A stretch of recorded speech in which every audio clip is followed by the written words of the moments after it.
Hey, welcome to Combat Vet Vision with me and Chef JB Brown on deck. I'm Hey, back. yeah, he's been gone for a while. It's good A to have couple him of back. weeks or two shows. Yeah. Yeah. So this is a platform for our veterans, our sponsor supporters, volunteers, family members, those that want to get on. Informational Yeah. knowledge for whatever you would like. It's a great push that we can do to teach veterans or service people, and their families also, not just them. So Yeah, it becomes such a great resource library, this right. this podcast. And we have some incredible guests that come on and you can relate to them. Yeah, Yeah, male, females, everything. It's all about us and how we go forward in life and things that we can learn and then use in our life every day. It's great. yeah, it's really an awesome deal because you never know what you're going to relate to. You never know Yeah. what that's going to mean, and there's so many different aspects to that. And we're right here at the Veterans Transition Resource Center at the studio, putting this on in so many different ways. There's so many cool things we're going to get into. We're going to have chef's kitchen in a little while, but hey, I'm going to bring on my guest. His name is Sherman Watson, United States Marine, 3rd Battalion, 5th Marines. As I served with Third. them, we both served in combat together. And I didn't even know it, but he's with National University. He's doing a lot of really incredible things, pushing that out as an advocate. And he's got all kinds of cool information he's going to pass. But we're going to hear his story. We're going to get into that. Sherman, welcome to the show, brother.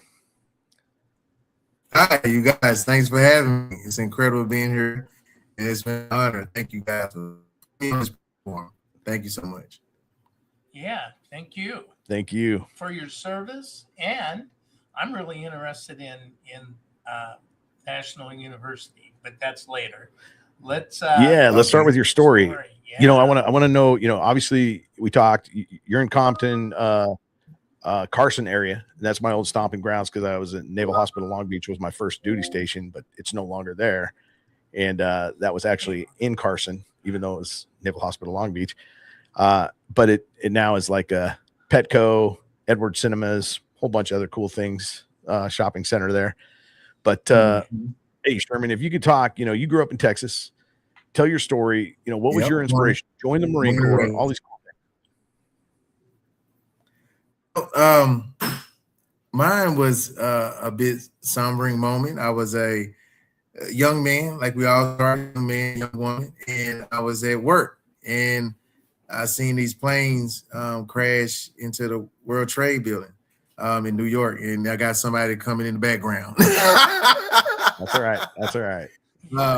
Yeah, my bad for that. But yeah, these planes, they flew in the World Trade Building, and that's what kind of inspired me to join the Marines. Now, a lot of people always ask me why you picked the Marine Corps, and I was like, well, I wanted to. Everyone kept saying, well, that's toughest, that's the hardest. I like a challenge, so I played football. I was big in school, hitting the books, and I also was an athlete, so I wanted a challenge. So I went to the Marine Corps, and that's why I chose to go. No, yeah, I got a challenge, all right. So joined the Marine Corps, went through the boot camp, and then School of Infantry. I was picked to be a heavy machine gunner. What they do is those testing apparatuses to see what MOS field you go into. So heavy machine gunner field was for me. And then from there, 3rd Battalion, 5th Marines, weapons company, CAT platoon, combined anti-armor team. So in a nutshell, I deployed 3 times. The initial invasion into Iraq, Operation, I believe that's Iraqi Freedom, YF1, 2, and TAC 3.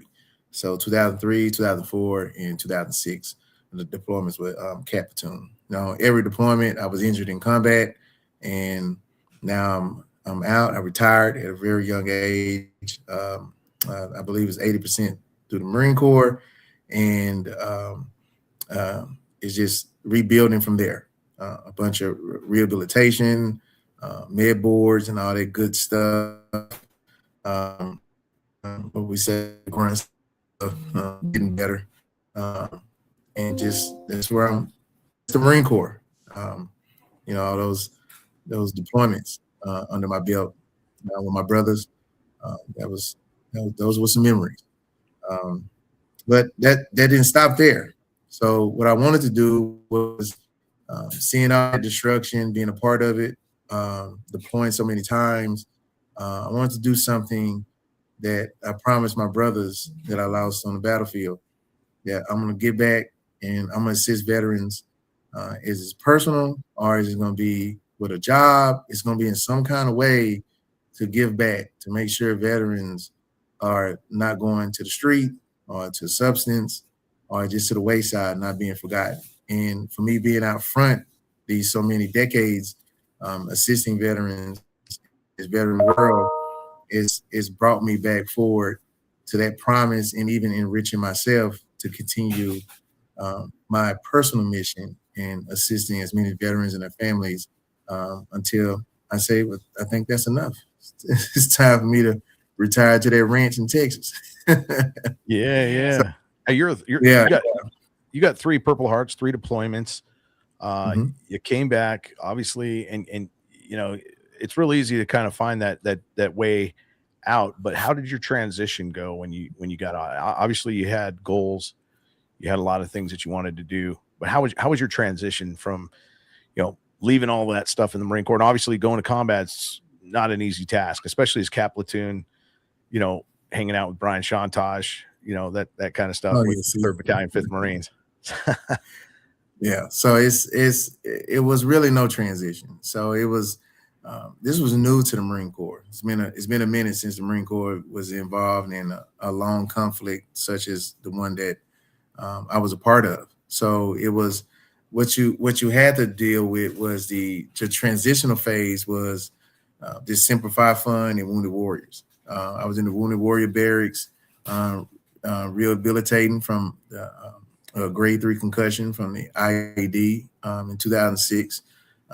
That pretty much put an end to my Marine Corps career, and which I fought. I wanted to stay in, but I couldn't get that 20 because I was medically retired at such a young age that I didn't want. But I understand dealing with headaches, vertigo, everything that comes with a 3rd grade concussion, nosebleeds, memory issues, just having to learn how to walk again and read again. That was all that stuff. The visual issues to it. It's the brain is such a wonderful thing. So once it's been rattled too much, you're gonna lose some things. You got to gain it back. So what you see today is something that you think, oh man, this guy is not gonna recover. It's a night and day.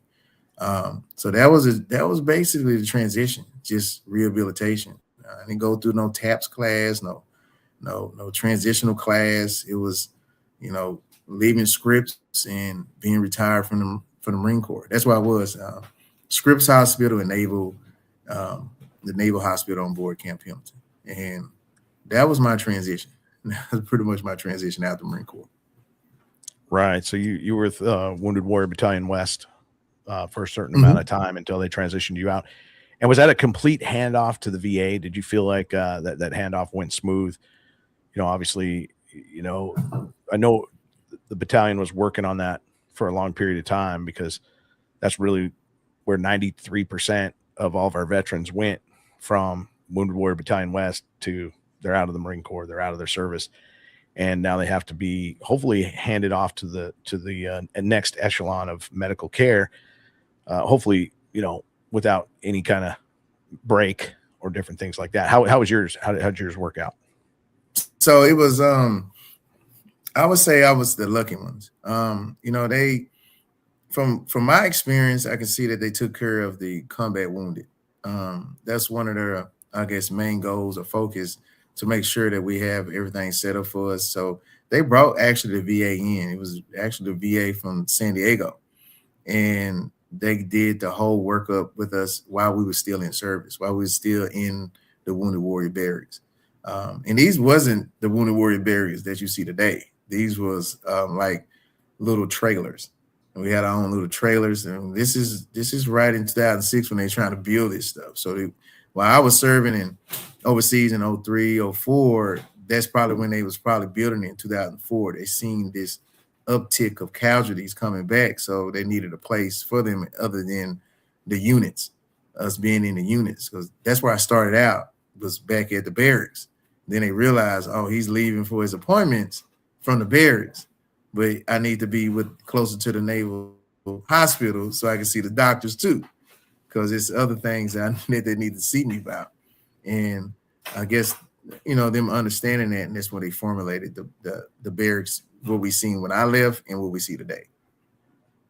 Definitely. Because I got hit in 2006 too, and I remember the battalion just starting out, and we finally got a building, old building, and then they built the new barracks after that, sometime way after that in 2008. So yeah, you didn't get to see that. You didn't get to see all the No, I didn't get to see that. No. Air conditioned rooms and big, ADA compliant situation. So you got transitioned out, and you still had to recover, right? You were still going through a lot of different recoveries. I mean, it's not like we're ever going to recover, but we're always going to be in recovery. We're always going to be trying to make ourselves better, trying to, hopefully the brain cells are going to improve, right? So you were still going through a lot of these things, and how'd that work out for you? Once again, I was fortunate, and I had a close net of friends, buddies that I still serve with. We talked every day. We met up. I kept up with my appointments. I took it real serious. I met my fiance shortly after I left the Marine Corps, so she assisted me in a lot. What I dealt with a lot was the headaches and the memory issues. So it can be two ways with the memory. It can be good and it can be bad. Because when you talk to me, sometimes you be like, "Man, did you serve?" Because it's some stuff I can't remember, which is, my buddy would say it's a blessing, but then it's a curse, because it affected some of my childhood memory that I couldn't remember. But I am at a veteran house, one of my close buddies, and I mean, we are cracking and we're just doing our thing. That's all right. I truly apologize for that. So yeah. So it's just having that close net. That's what you want. You want to have a group of people that you can call on, that can be there for you. And I did have that. I think that's one of the most crucial parts of me wanting to volunteer the way I did with many different organizations across LA County. Yeah, that's such an important thing that you brought up, is like making sure you're kind of engaged in organizations, but you obviously have to be engaged in your self recovery, people that, you can count on, such an important part. And what was it that got you, did you end up going to the National University right away? How did that work? And then let's talk about the National University, because a lot of people don't know about it. So it is the number one college for the military. Yeah, I would say for military and veterans and civilians, because we're gonna get to National University, so it's a workup to National University. It's okay. This is something that I didn't jump into when I first got out. What me and my brother wanted to do was, with all our deployments, we seen something, and we seen that we were still being forgotten and we were still being stepped over. I had a lot of people within weapons company that did commit suicide, and that bothered me, hearing it, and getting the after action report on it. It was troublesome. So I said that I didn't want to lose no more brothers like this. So I, of course, tried to reconnect, and also tried to do my connection here in LA County. So that's what we did. We formed Compton Veterans, and we have been assisting families, military members, veterans for well over 20 years. And with just that nonprofit, Compton Veterans, we stem from the veterans activists. Now, the veterans activists, we took that approach of getting veterans much needed resources in LA County, and we just took it and just made it times even better. That's just connecting different organizations and collaborative efforts with organizations and nonprofits to make sure those veterans are not being forgotten. We don't want to do the same thing we're having to our Vietnam veterans, to where, oh, the war dying down, let's forget about it. Or this person isn't being seen because someone at the VA is not being as responsive as they should be. So that's us doing follow-up. That's us doing the advocacy work. That's us being on the front line. If we was on the front line getting shot at, we was on the front line seeing all these horrors, we can be in America on the front lines making sure veterans are not mistreated or forgotten. That's basically what it is. Answer that email, answer that call, follow up, because we're not just going to email you. I like knocking on doors. That's I think the best method to get anything done is showing up in person and knocking on doors and asking that question everybody dreads to ask: why you dropped the ball? Because this is life. So we got to make sure we just getting it done. So with that, I took it and I said, well, I want to do something else. That's because I'm seeing a huge homeless issue in LA County. I mean, it's big. Now the numbers have came down a bit due to a lot of people stepping up doing the work and veterans keeping up their end of the bargain too, because it's not just a one-way street. This is a two-way, multi-angle approach. Everyone got to be involved. Everybody got to do their part, including the veteran. So I went for VOA, Volunteers of America, the HUD-VASH division. That was extremely something to see a lot of Vietnam veterans still on the street and not being assisted, and now seeing 9/11 veterans repeating the same thing. Oh, I know we had a problem. So being within the VOA HUD-VASH, having a caseload, it's me, housing benefit specialist, or housing specialist, a caseload of 35 veterans. This is one person, and you can see how overloading that can be. And that's not just mentally, because once you're mentally drained, then you're going to be physically drained. And you having to deal with these 30-some veterans on one person caseload, trying to get them housed with all these different mentalities, all these different traumas, all these different built up cases within themselves that over years everyone ignored them. Now you trying to figure out how to compact all this and find them a safe place to start it all over again. That's something that says a lot to those case managers that are still out there that's ground pounding. Man, I tip my hat off to those, because I know they're out there, they're doing it. Those are the true unseen heroes in this battle. Now I was at VOA, then I transitioned over to Mental Health America Los Angeles. And that program was Operation Healthy Homecoming. That was the SSVF program, Supportive Service for Veterans and Families. So now that opened me to more of the veterans' families. So you help dependents and spouses and the veterans too. So it's still similar. You still got a huge caseload, and you still trying to assist these veterans. Once again, you see it, and it's more so when I moved from LA, from that organization, VOA. Now you mainly in Long Beach, but you're still assisting veterans all over LA County. And you see it the same thing in Long Beach. It's the same thing. I would say this: I think Long Beach got way better services for veterans. I really do.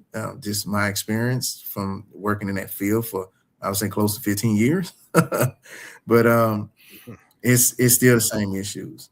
We got to do a better job of the transitioning phase. These military men and women, they do such an incredible job while they're serving. We should, or the military, or even us, should do a better job when they transitioning. Having something set up, having something that's in place, that's waiting. And that's what brings me to National University. National University, after I left MHA LA, I reached a level of program coordinator with MHA LA. And when I was approached by National University, they had a luncheon last year in November, which they have the same luncheon coming up. I like the segment you guys have. Send me a flyer. I'm going to start sending you guys my flyers for my workshops and hybrid workshops we have at National University.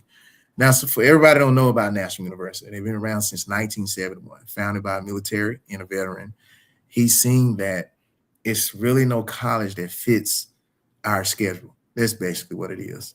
We are all over the country. We are all over the world. We need something that can bring family and higher education or certificates, something together to make this make sense.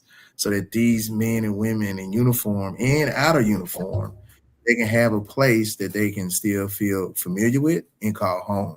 And that's what National University is. They have this thing where universities say students, we say Anders, and Anders just mean they're not just students. They're not just military personnel or veterans. And more. They are workers. They are entrepreneurs. They are mothers. They are fathers. They are aunties. They are veterans. They're Anders. That's what that is. And that's why we offer this hybrid type of high education and career pathways. That's what National University is. Now, for me, with National, I know this is a mouthful. I'll give you guys some time to catch up, but with me in my center, I am the Associate Director of the Veteran Military Community Center. Now, you know all these VRCs, Veteran Resource Centers. They're incredible. They're VSOs. Can't knock them. They're doing it all. The one thing I like about how National University formed this, is the community. They saying, look, guys, it's the Veteran Military and Community Center, which we came from the community. We are from the community, and we always go back to the community. We never left the community. It's just, let's incorporate the community in to do these wraparound real world services where we can connect our veterans, military, their family, and citizens, regular citizens that are doing the best in their life to these resources. And that's where we at now. That's what brings me to my workshops and hybrid workshops that I produce out of my center here in LA. We are located at 5230 Pacific Concourse, right behind the LAX Airport courthouse by LAX, not that far from the LAX Space Force. Now the Space Force, they're doing a soft transition over from Air Force to Space Force. So that's some cool stuff. So that's where we are. And not only those workshops we provide, we also have a food pantry that's open to the entire community. So you feeling like, that gas is too much for that, you pumping in the car, or food is a bit too much. You want to save some money on some canned goods, some dry foods, give me a call, give me an email, come on by National, and I got you. That's awesome. That's awesome. Yeah. Being a chef, I can really relate to that. Hunger is a bad thing, and nobody should go hungry. Children, No. Veterans, anybody, seniors, it's so important. So it's super awesome to know about National University. I didn't really gain my mindset around it until I talked to you a couple of weeks ago. Miguel from QRFup.org hit me up and was like, hey man, you got to get a hold of Sherman. But he kind of stepped away from it, from QRF Up, but he's doing a lot of stuff too for himself, which is great because we all as veterans need to do stuff for ourselves. But it's so rewarding to finally find an organization that you can get with to help out and support other things, including yourself, but National University is on the naval vessels doing college courses. They're doing stuff. I'm pretty sure they're everywhere where you want to know about college and what it's working for the military. You may not even know it's National University, but that's what it is. And he just happens to be right there in LA in the center, right there doing all kinds of stuff for veterans in the community. And that's a huge community too of veterans. So I'm glad you are there, Sherman. I know I expect to talk with you a lot on these subjects, and fill in some of the other stuff, man. What is it that you're passionate about? Why is it that you went this way? And you've been doing this for about 2 years now, right? National University. No, with National University, this has been 6 months. 6 months. But it seems like you seem pretty passionate about it. You lit up about it. It's got a lot of stuff going. Obviously, you've been passionate about, and you can look at his Veteran Advocate logo, which is on the artwork that I put together over his shoulder. You can see that. That's the logo for the Veteran Advocacy. And talk about your passion and why that drove you to here. Yeah, it's full circle. It's I was fortunate. Even though a lot of what we say in our realm, you don't see all our wounds. It's not visible. I got a lot of wounds, and I know a lot of veterans out there that are quiet. They keep to themselves. I did the same thing. they don't reach out for assistance. They try to pull from within. Right? Such strong, I would say, just incredible individuals. It's just, brother, sisters, it's nothing wrong for reaching out for assistance. And that's why we have these, we got this platform now, but we have these resources available for you. All you got to do is just email, pick up the phone, or just simply just walk out the front door. We're here. I don't want to lose no more veterans an hour or every 2 hours. I don't want to see a military personnel transitioning that just says to themselves, I don't know what I'm going to do. I think that we are failing them. And I say we as the American people, not just myself or the government or the VA. I say us. We can all advocate to make sure that this doesn't happen across the board anywhere. And then once you get on your feet and you want to figure it all out again, National University right there, we ain't went nowhere. We got those higher education pathways. That's a cool thing. You know, the cool thing about National, I'm bringing them back up, is you have working adults, and we all are working. We're not just sitting around. This isn't just military and veterans. This any working adult, a working young adult. If traditional colleges don't fit your, I would say, your lifestyle, look at National University. You'd be surprised. You'd be like, wow, wait a minute. I got time to do this. I can do that. I can put this on hold. You don't have to sit in that class for 10 hours all day long, going to multiple classrooms. It's different avenues that you can look at. It's really something that you can just think about. And that's why I think this, and I know that this model, it truly is beneficial to military and veterans. It really is, especially to our military, active duty military. I mean, just, getting a call in the middle of the night, hey, you got to go. Okay, well, I know I can put that on hold and come back to it. Or you don't have to. You got a laptop. You somewhere at an FOB. You got signal. If it's allowed, hop on that class real quick. Yeah, That's right. Well, it gives, what it really does is get a person out of their own head and know that there's a way that they can help other veterans, and a pathway to help other veterans that gets them more motivated and resourceful. I mean, Right. I don't ever help anybody and not learn. That's Exactly. the biggest thing about it. Whenever I help somebody, God blesses me with more knowledge and more ability to be better, in helping people. So that's real important. For me, I mean, everything that I served on or was on in the Coast Guard when I was in, they don't even have them anymore. I mean, they're obsolete now. That's how fast we change on things. And when we came home from Vietnam, I didn't go to Vietnam, but I had a lot of veterans that I worked with that they didn't even wear their uniform when they came home, because it was, they were spit on and they were baby killers or whatever. But it's like you have to be engaged. You have to engage in learning different avenues. When I first got to the VA in 1973, I'd go to the VA hospital in Portland, Oregon, and you'd sit for 6-8 hours before you got to see somebody. And I mean, if you went to the VA, it was all day for 10 minutes, and it was so dragging. And, I knew that there had to be a better way. And I was in a VA hospital one time for an appointment, and somebody said, oh, you should go over to Vancouver's, just right over the river in Washington. And it's Fort Vancouver over there.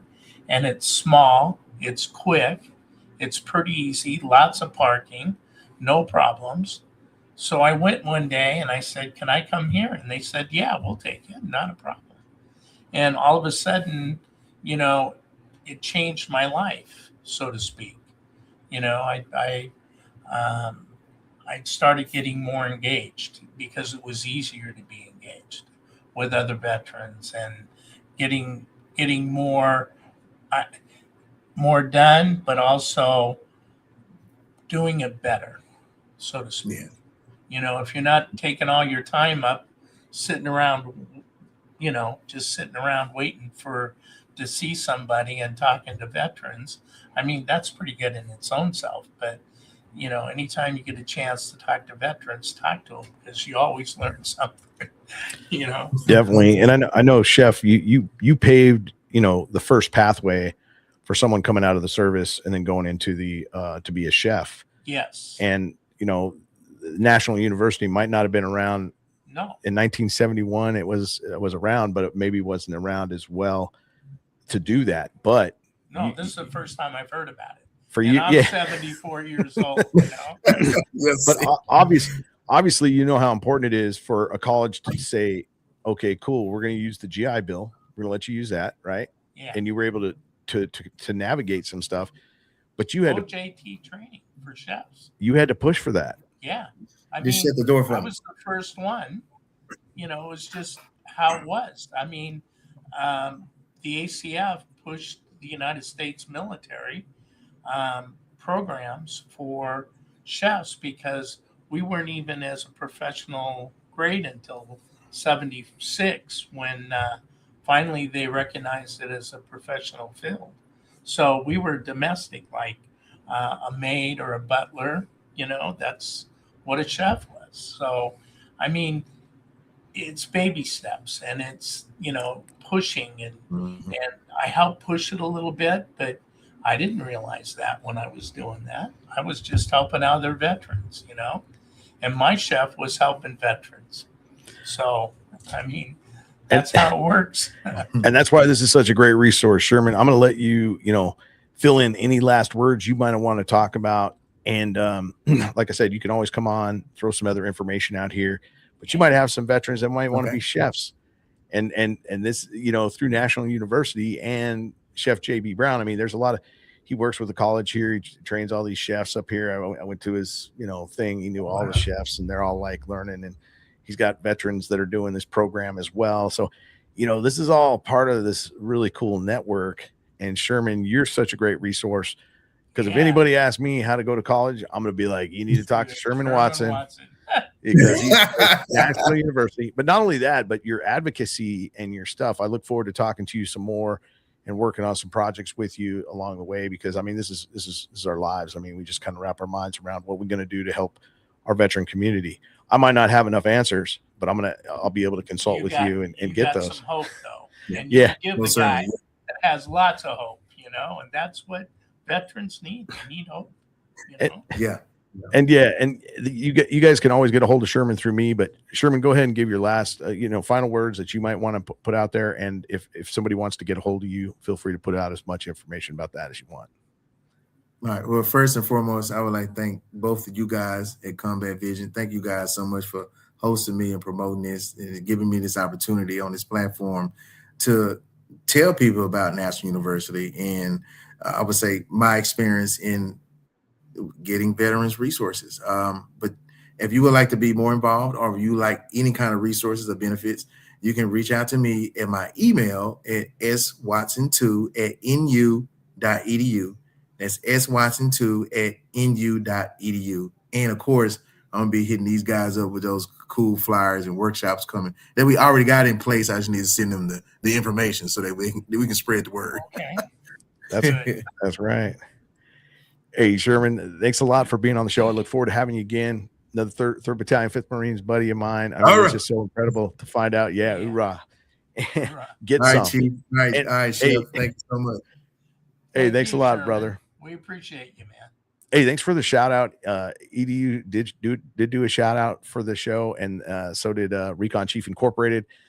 So many cool things when guys are watching this. And hey, we haven't had Chef on for quite a while. He's got a lot of information to pass. I look forward to passing some other information a little bit later in the show, especially since I just got back from the 10th annual golf tournament for the PTSD Foundation of America in Southern California, raising money for the PTSD Foundation of America that supports our veterans across the West Coast. And Southern California and California as a whole, throwing them to Camp Hope if we need to, or getting them involved in warrior groups. But Chef JB's Chef's Kitchen. How you doing, Chef's brother? Kitchen. I'm doing excellent. So some things that are happening here at the Veterans Transition Resource Center. We have not a golf tournament. I wish we had sometime soon. Okay. I'll put you on that and I'll hold you to it. But we have a poker tournament up in northern Nevada. It's here's save the date, September 12th, 2026. It's at the Nevada State Museum. And that museum used to be a mint for the United States government. And that mint is still in the basement. All the equipment and the supplies are down there. And it's on like 3 different floors. And if you don't play poker and you want to bring your wives or whatever, there's a museum there and you can go through it. It's on 3 floors. And we usually do a hunt, I don't know what they call it. It escapes me right now, but it escapes me too. I know what you're talking about. Yeah, they give you a list, and if you find them and where they're at in the museum, and afterwards scavenger hunt. That's it. So it's a scavenger hunt. If your wives or your kids want to go do that, it's really interactive to kids also. A lot of history about Nevada. Some things are real amazing, and it's a wonderful building. They turn it all over to us. They assist us every way they can. And, we had an event there last year. We have a little bit of, the entertainment is the poker tournament. And they have drinks. They have some really good food. I go up and do all the food for this event. Some little appetizer things, charcuterie board, desserts. We'll put some of that up later. And so that's going on in Northern California, and I'm looking forward to doing that. My wife loves to play poker, so I bought her a seat so she can sit down and see how she does. Last time she was in Northern Nevada and Tahoe, she won the tournament when she played. So maybe that'll reinvent itself. Who knows? God's got the master plan. But here at the Veterans Transition Resource Center in Las Vegas, we need some help. We're looking for a VSO or an advocate to do claims. We have an office here for you, a complete setup in the office, your own office. You just come in and work. You schedule your own clients at your own time. So day or evening, people call us all the time and are looking for that. So we do have that position available. Also, we're going to be interviewing for some people to volunteer for, and that's a voluntary position also. And then to volunteer to, we're open from 9 to 1, Monday through Thursday. 2 of our days, one of the co-founders maintains it, but he goes on vacation and I'm here for a couple of days. So, but we still need help. So keep that. If you're a veteran, want to donate some time for a good cause and see what we're all about, we're looking for veterans all the time to help out. If you're with a different 501c3 group, that's okay. We collaborate with a lot of 501c3 groups. I do the Honor Flight. I do a pancake breakfast twice a year. Our next one is coming up in November. I'll be talking about that later on in the show. And the last thing I'd like to say is St. Jude's Ranch now has officially taken over the Blooming Bistro. And so we're working with 18 to 22-year-olds. In fact, as we speak, we're doing interviews with Caesars for 6 of our students, and we're trying to bloom them up. They do a huge foster care program here, but at 18, they fall off of foster care. So now they have a program for adult foster care, 18 to 22. And we work with workforce development for the 18 to 22-year-olds. Not saying that they want to go in the food and beverage industry, but how to do things in life. Put your phone down, be engaged, be friendly, suit up, show up, be on time, the usual standard that employers are looking for in today's youth workforce. So, and we work with Nevada Department of Employment. They have a representative on site with us that does mock interviews, writing resumes for them. We teach them financial things because it's important for them to know how to handle their money. How many places used to teach us how to handle our money? Can you imagine that? I mean, it's and then emotional. They teach wellness. They have wellness seminars on how to treat yourself well and like sound healing and things like that. So it's a well-rounded, well-versed program that we're doing for young adults. But veterans, if we usually don't find too many 18 to 22-year-old veterans because they're usually in the military. But this national university, I'm really interested in that. I mean, that'd be really nice to get somebody that could work in our program here at the VTRC in National University and become an advocate here for that also. What a great thing for not only veterans, but their families. So I think it's a great thing. Definitely. So, that's what's going on with me. I had a great vacation. I went up to Oregon and Washington and happened to go to Fort Vancouver this last time and got to see the fort, the old fort from Hudson Bay Company. And before America was America. And the Wild West was the Wild West. But it was interesting, quite an education.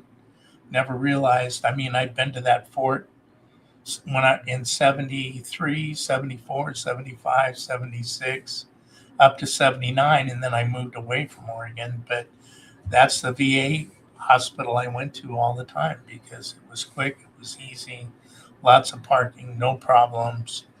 And it was a newer building. Now it's huge. I just drove by it. I didn't go in, but I drove by it. But it's nice to see that the United States has taken a great approach to upgrade the VA medical system. And here in Las Vegas, I can tell all veterans out there that are listening, we have one of the top 3 hospitals here. Most of the rooms are suites. They have a bathroom. They have, lounge chairs in them. Your wife can spend the time with you, helping you recover faster and better. One person in a room. I was in the VA hospital in 73 in Portland, and there was 6 men in a ward in a room. They didn't have rooms; they had wards. Right. Yeah, and you got 6 guys, 1 bathroom. It's pretty crazy. So, we've come a long ways, and this hospital now, thanks to our politicians, now they have no more than a 15-minute wait period. I can't tell you how phenomenal that is for veterans coming out of the military today. It's a fast-paced program that we're on, and no more sitting for 6-7 hours, just hanging out, talking to other veterans sometimes, and watching the clock on the walls just move very slow. Creep. It's sort of like watching paint peel. It's not easy some days, but we got to have a sense of humor about it. We saw those days; they're pretty much long and gone, which is good. Today, if I need something, if I ask, I usually get it. So that's a good thing. And I think that's an overall approach to everything. I mean, National University now giving more. The Veterans Transition Resource Center here giving more. So we want to collaborate with other programs here in the city and do other things. So it's all good. Yeah. Well, thanks, Chef. That's a great perspective on a lot of things. And, Yeah. obviously a lot of things have changed within the VA process. Yes. And like you said, if you ask for it, you can get it. But, learning how to ask for it is super important. Learning how to navigate the technology that's on your phone for it, super important, because I didn't have all the answers. But once someone shows you the route, then it ends up being easier. And I think that's knowledge is power. Knowledge is power. And I think, with National University, knowing that you have these options is super important. I think when you step out and you wonder about your transition and you just give up because nothing, you did in the military really transitions over to civilian life or something like that. And you put in 100 applications, nobody's answered you. It's surrounding you with people that are going to help you along the way and being involved. That's it. And it's very hard. You know what? It might be your resume's not right. It might be, and I have people that work with me with St. Jude's that would work with a veteran if we needed that. But you got to come to me. Sherman had it pegged really good. He said people get out and then they get alone and they stay alone. And there's a saying, my mind is like a bad neighborhood. I don't want to go there alone because what's it going to tell me? What am I going to learn? I already saw that, done that. I need to open up the mind and go forward, but how can you do that if there's nothing that interests you? So like National University probably has a lot of different programs. And you know what? The best thing you can do is say, hey, I'm sitting here at home doing nothing, playing video games that I hate. And I'm not doing anything constructive with my time. I have disability. So why don't you come and see if you can't help other veterans? That's getting out of your own mind and your own stuff. And if nothing else, answer a phone call and talk to a vet. You talk to a lot of vets with the PTSD Foundation of America. I do. You do all these warrior groups. And you know what? I've been in your car or your truck when you personally talking people, talking with them. And that's all you got to do is talk. Be interested a little bit, be engaged. And if you're engaged, then you can bring them off that cliff and you can bring them around, and it's so important, Do you feel like you want to take your life? Do you feel like, you're so down that there isn't enough? What drives you? Do you have children? Do you have a spouse? What about a mother or father or sister or brother? Somebody that you can engage with besides yourself, get you out of you. And that's first step, they teach you that. Huge step. And step. I would just say this too, if you're a veteran that, no matter what, make sure you have, or just try to give an hour of time a week to another veteran, to really talk to somebody. It's important to reach out to our veterans, and you as a veteran have a lot of buddies. Maybe you don't like to reach out to this one because they're always down, but it's so important to reach out to them and just say something to them and talk them through some stuff. And if they need some help and support, direct them to the podcast, direct them towards me, direct them towards Chef. We can find some resources or some warrior groups or something like that. And that's what I specialize in, and doing these warrior groups 3 times a week, Monday, Tuesday, and Wednesday. And constantly reaching out. And that's what I do. And, the bottom line of the whole thing is you will be so blessed if you stop and think about it afterwards that you want to do it all the time. That's how I started. I started little and it didn't come over me right away, but after a period of time, I started thinking, wow, that really blessed me, And I was really blessed because I helped get this, and now it's like I don't even look for the blessings. I just know that they're going to be there because it's if you don't say no, then you get to help people. It's when you say no that you don't help anybody. So it's so important to just say yes and suit up, show up, and be a part of. And that's their own recovery from, the trauma of war or the problems that they face daily in their own mind that probably wouldn't even be raising a hill of beans to what the real problem is. It's so amazing. Exactly, Chef. Thanks for your perspective. Always great to get it. Thanks. Hey, it's awesome to have these perspectives on life and in everything too. I mean, Chef's got a perspective on what's going on with St. Jude's, and you hear about it on the TV all the time about how it's helping all these cancer victims and things of that nature. To hey, what are we going to do with them when they get to 18, 20, 22? And there's programs. So that perspective is so cool. Yeah. And we get to be involved in some really incredible things. And one of those cool things that I get to be involved in every year for the last 10 years. Well, it would have been 11, but we had COVID. Yeah. But the PTSD Foundation of America puts on, they don't put on, Gray Star puts it on to raise money for the PTSD Foundation of America every year in Southern California. An awesome golf tournament. Sells out in like 15 minutes. But it was at Pinnacle Hill in Newport. And one of the cool things. A nice course. Oh, it's beautiful. Been by there a couple of and it's actually 2 courses in one. So you can literally last year we had 2 courses going at one time. This year they're doing a whole bunch of surgery to one side of the course. So it's still 18 holes. I was able to do, like I talked about in other podcasts, I was able to do the 18 boards on veterans that I've came across that I know and honor them in this case. Excellent. And so at every hole there was a board representing a veteran and kind of talking about them and where they've been in their lives or where they're at in their death as well. Cause I had 4 of them that are no longer with us that I honored. And I had to go through this process that Cynthia Daniel, who puts this on, she's going to be on my podcast sometime. She had to get permission from Gray Star to come on here and talk about it. She'll be on here eventually.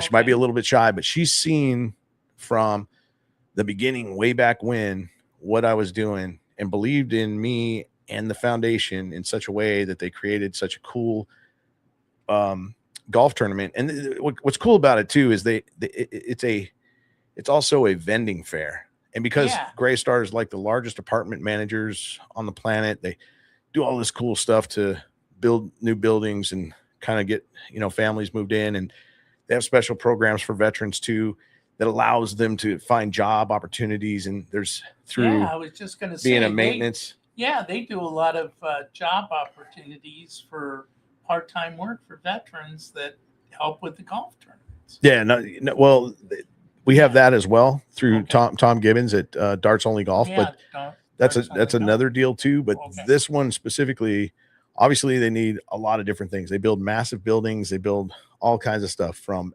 elevator mechanics to, outside groundkeeping to maintenance of the building to name it.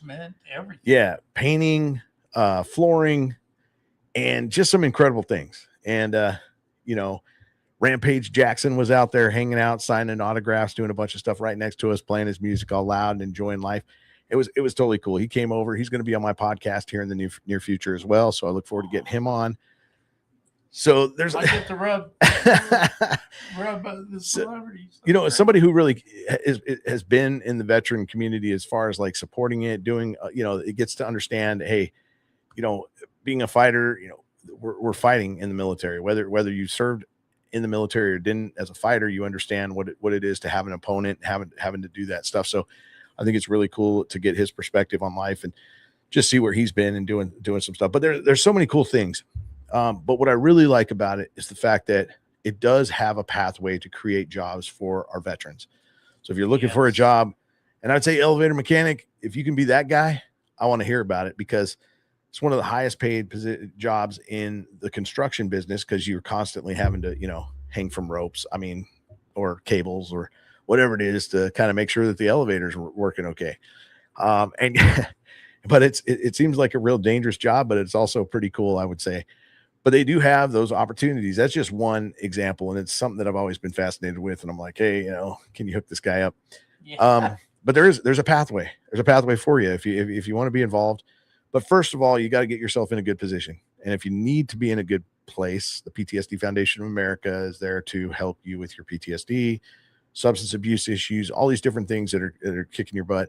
The Warrior Built Foundation, recreational support, combat, vocational recreational support. So it has job opportunities as well as vocational support. Being part of Warrior Built has been a really big part of my life. But I will say there's golf tournaments that raise money for these guys all over the place, happening from time to time. If you want to be involved in any of those, let me know. If you're looking for a job as a veteran, I can help you maybe navigate some of that.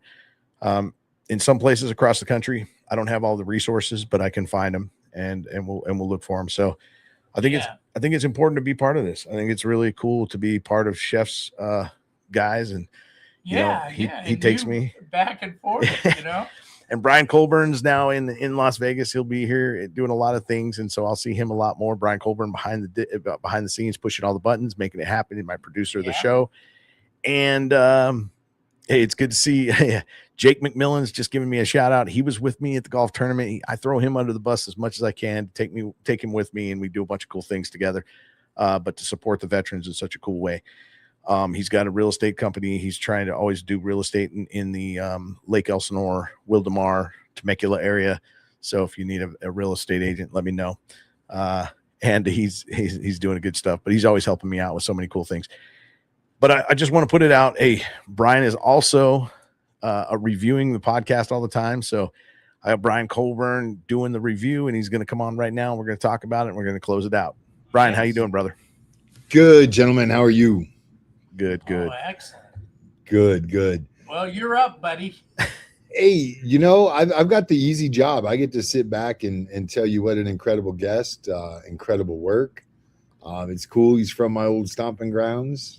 That's awesome. And I didn't realize you served with him in 3-5, Chief. So that's kind of cool too. And it was interesting when I was in Adak, Alaska, stationed there. I had the opportunity to take a college class. It's rough when you're serving because, a schedule doesn't mean anything. But the entire backup force had 2 vehicles.